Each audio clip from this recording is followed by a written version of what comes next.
अस्सलामुअलैकुम। उम्मीद है कि स्टूडेंट्स आप सब खैरियत से होंगे। आज हमारे पास कुछ टॉपिक्स हैं जिनको हम डिस्कस करेंगे। पहले तो हम देखेंगे डिस्पर्जन क्या होती है। स्टैटिक्स के अंदर जो डिस्पर्जन होती है, बेसिकली हम इस चीज़ को स्टडी करते हैं कि जो हमारे पास डिस्ट्रीब्यूशन होती है वो कितनी स्ट्रेच है या कितनी स्क्वीज्ड है।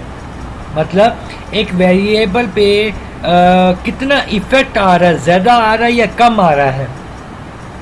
इसकी कुछ एग्जांपल्स होती हैं, वेरिएंस होती है और स्टैंडर्ड डेविएशंस होती हैं, जो कि हम आगे पढ़ेंगे। तो अभी डिस्पर्शन के कंसेप्ट को समझने के लिए हमें एक एग्जांपल दे दी गई है।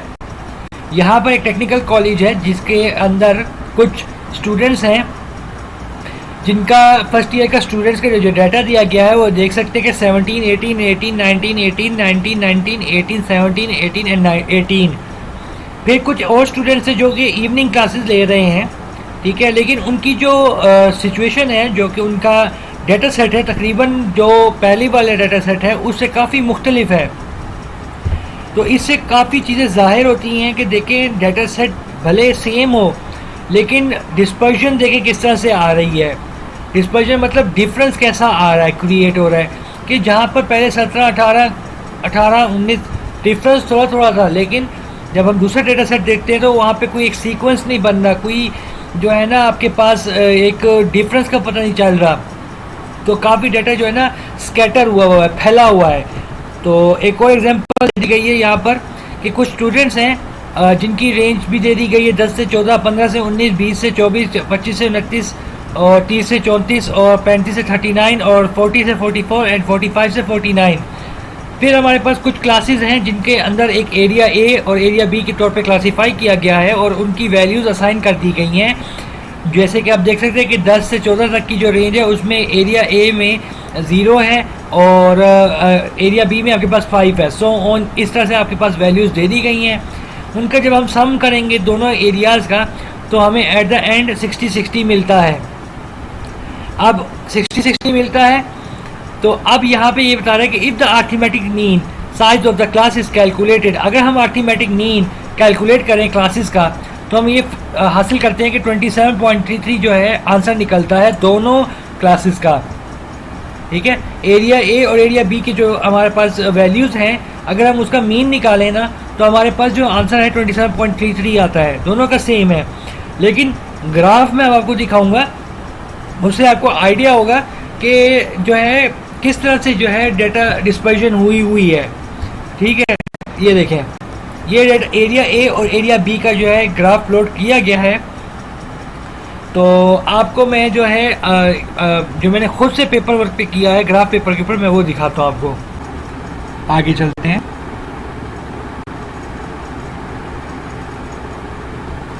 ये था हमारा लेक्चर नंबर 11 और इंशाअल्लाह जो है हम आगे फिर लेक्चर नंबर 12 को देखेंगे।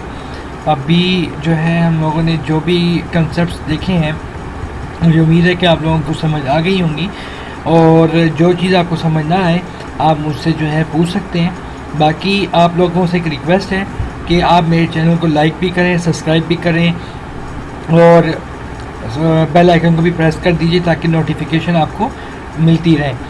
आप लोगों की इस एक्टिविटी से जो है मुझे मोटिवेशन मिलेगी कि मैं मज़ीद जो है आप लोगों के लिए लेक्चर्स क्रिएट कर सकूं और इजी वे में क्रिएट कर सकूं ताकि आप लोगों की एग्ज़ाम्स के लिए अच्छी प्रिपरेशन हो सके, ठीक है।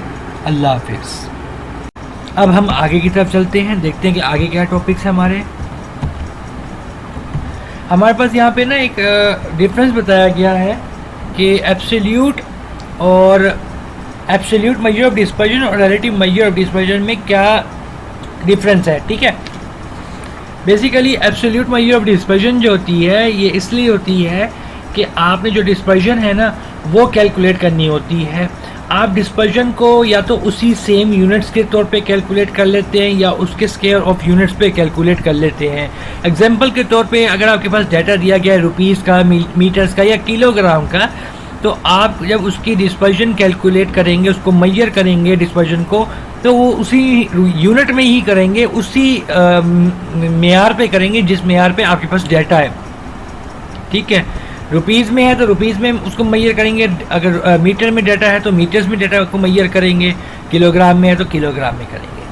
रिलेटिव मेजर ऑफ डिस्पर्जन क्या होता है कि इसके अंदर जो है हमारे पास हम एक्सप्रेस करते हैं डिस्पर्जन को in the form of ratio, coefficient of percentages and the independent units of the measures.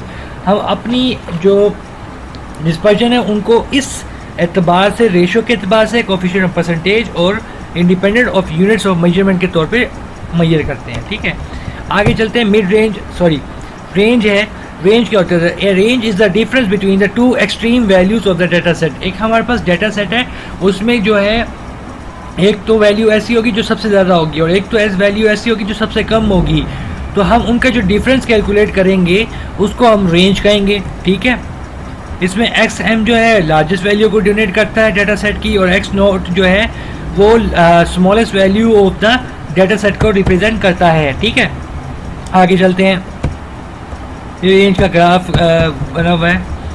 ये x m minus x naught divide by 2 जो का फार्मूला जो है ये है मिड रेंज का फार्मूला है। ठीक है,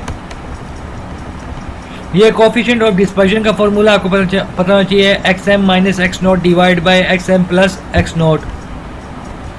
तो आपके पास क्वार्टाइल डेविएशन आता है, quartile deviation Q3 minus Q1 divide by 2।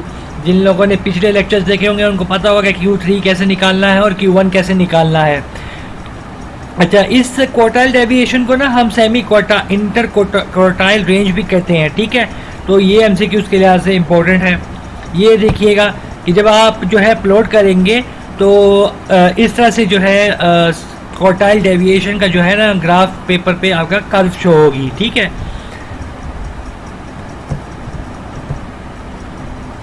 ये एक एग्जांपल दे दी गई है जिसके अंदर क्या किया गया है कि फर्स्ट क्वार्टाइल और थर्ड क्वार्टाइल दे दिया गया है, दो कंपनीज़ का, और मीडियन भी दे दिया गया है। ठीक है, और आपको इसने यहाँ पे कहा गया है कि क्वार्टाइल डेविएशन कैलकुलेट करें, Q3 minus Q1 divide by 2। ठीक है, ये चीज़ है। अच्छा जी, ये क्वार्टाइल डेविएशन जो हमने पहले कैलकुलेट की है, अब ये उसका कोएफिशिएंट ऑफ क्वार्टाइल डेविएशन है। ठीक है, Q3 minus Q1 divide by Q3 plus Q1। ठीक, ये फार्मूलाज ही इसमें इंपॉर्टेंट है, इसको आपको याद करने होंगे फार्मूलाज को। ये है mean deviation. Mean deviation is equal to summation of mod d divide by n. अब यहाँ पे डी को आगे उन्होंने जो है एक्सप्लेन किया हुआ है। ये अब हम लेक्चर नंबर 11 की तरफ जा रहे हैं। तो ये हमारे पास जो है अब एक एग्जांपल दे दी गई है। यहाँ पे कुछ दिन है हमारे पास, 7 दिन है, उसका अंदर जो है कुछ फर्टिलिटीज़ हुई हैं, कुछ इंजरीज हुई हैं, कुछ लोग ज़ख्मी हुए हैं। उसको एक्स से डोनेट किया और उसकी कुछ वैल्यूज़ असाइन कर दिए कि संडे के दिन 4 लोग ज़ख्मी हुए, और मंडे के दिन 6, ट्यूसडे के दिन 2, वेडनेसडे के दिन 0, थर्सडे के दिन 3 और फ्राइडे के दिन 5 और सिमिलरली सैटरडे के दिन 8, और टोटल हमारे पास 28 लोगों की जो है हमें पता चला कि एक हफ्ते में 28 लोगों को फर्टिलिटीज़ हो गई हैं, ज़ख्मी हो गए हैं। तो हम सबसे पहले क्या कैलकुलेट करते हैं? X mean. X mean is equal to summation of x divide by n. जिन लोगों ने पहले लेक्चर्स देखे उनको पता होगा कि किस तरह से जो है हम लोगों ने 28/7 इज इक्वल टू 4 किया है। सिंपल मीन निकाल दिया गया, अर्थमेटिक मीन निकाल दिया गया। उसके बाद क्या किया गया है, हम लोगों ने जैसे नंबर ऑफ फर्टिलिटीज़ को एक्स डोनेट किया था, तो अब हम अगले कॉलम के अंदर x माइनस एक्स मीन कर रहे हैं कि जो कि हमारे पास 4 माइनस 4 करेंगे तो हमारे पास 0 आएगा, 6 माइनस 4 करेंगे तो 2 आएगा, 2 माइनस 4 करेंगे तो -2, एंड 0 माइनस 4 करेंगे तो -4, एंड 3 माइनस 4 करेंगे तो हमारे पास -1, 5 माइनस 4 करेंगे तो 1, और हमारे पास 8 माइनस 4 करेंगे तो 4। सही है। तो इस तरह से हम लोगों ने x माइनस एक्स मीन, याद रखिएगा x को हमने मीन से माइनस किया है, तो हमारे पास ये वैल्यूज़ निकल आई हैं। अब हमने ये क्यों की है, बेसिकली हमने ये क्यों की है, जो x माइनस एक्स मीन है वो बेसिकली d के बराबर है। ठीक है, अब d के बराबर है, हमने d का मोड लिया अगले कॉलम के अंदर। हम मोड के अंदर जो इसको मोड भी कहते हैं, मॉडुलस भी कहते हैं, तो हमने मोड d कैलकुलेट करना है। ये मोड d कैलकुलेट कर रहे हैं, तो जो भी वैल्यू मोड के अंदर होती है ना वो हमेशा पॉजिटिव होती है। अब देखिएगा 0 पे 0 है, यहाँ पे 2 पे 2 है। अब यहाँ पे -2 था, लेकिन हम चूँकि मोड डी ले रहे हैं तो -2 जो है, अब हम -2 का मोड ले रहे हैं तो हमारे पास यहाँ पे 2 पॉजिटिव हो गया है। इसी तरह -4 का जब हम मोड लेंगे तो हमारे पास रिजल्ट में 4 आएगा, तो हमने आगे 4 लिख दिया है। इसी तरह -1 का मोड जब लेंगे तो 1 आंसर आएगा। सिमिलरली जो पॉजिटिव में है वो 1 है, अगर 1 का मोड ले रहे हैं पॉजिटिव 1 का तो आंसर भी 1 ही आएगा। ये बेसिकली नेगेटिव वैल्यूज़ जो होंगी उनको पॉजिटिव कर देता है। अब क्या करेंगे, क्योंकि हम लोगों ने मीन डेविएशन का फॉर्मूला पढ़ा था, mean deviation is equal to summation of modulus d divide by n. अब देखें, आपने ये मॉडुलस डी कैलकुलेट किया है ऊपर कॉलम में, इस कॉलम में देख रहे हैं, ये वाली कॉलम, लास्ट कॉलम। आप इन वैल्यूज़ को ऐड करें, 0 + 2 + 2 + 4 + 1 + 1 + 4 = 14। ठीक है, आपके पास 14 आ गया। अब इंक्रीज कैलकुलेट करें, 1 2 3 4 5 6 7, एन आपके पास 7 है तो आपने उसको डिवाइड कर दिया तो आपके पास आंसर 2 आ गया। अच्छा जी, ये हमारे पास क्या कह गया है, क्या कह रहे हैं कि हमारे पास अगर ग्रुप डाटा दिया गया है तब मीन डेविएशन का ये फार्मूला होगा, उसका कर्व इस तरह से दिखता है। ये कोफिशिएंट ऑफ मीन डेविएशन का फार्मूला है, वो है coefficient of mean deviation is equals to mean deviation divide by mean. ठीक है,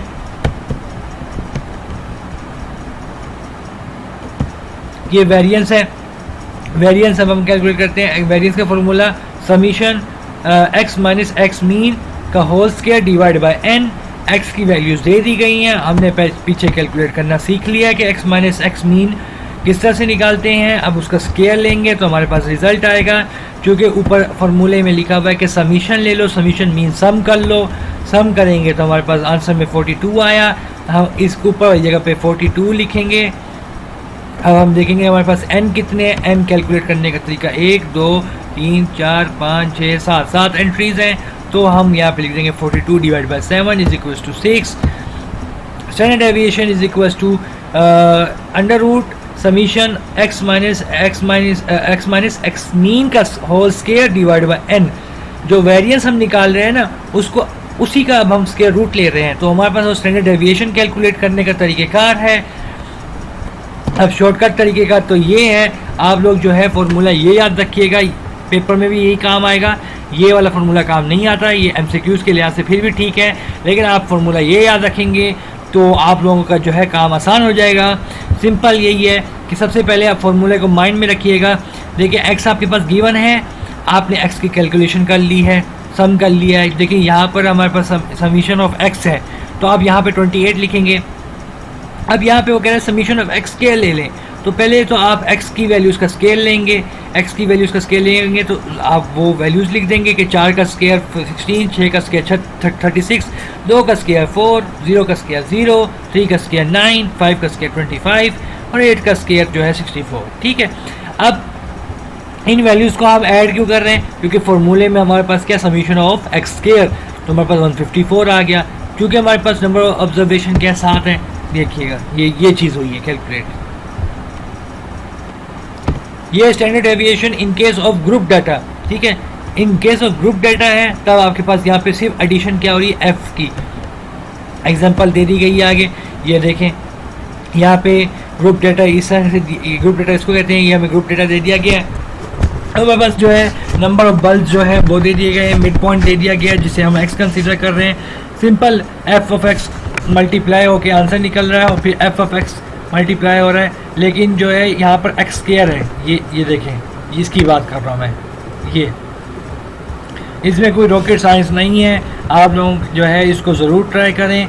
अगर आप लोगों को चीज़ें समझ ना आए आप मुझसे कमेंट सेक्शन में पूछ सकते हैं, मैं आपको अपना पर्सनल नंबर भी डिस्क्रिप्शन में दे दूँगा, आप उसे भी यूज़ करके जो है मुझसे जो चीज़ समझना है पूछ सकते हैं। कोफिशिएंट ऑफ स्टैंडर्ड डेविएशन का फॉर्मूला आपके स्क्रीन के सामने है।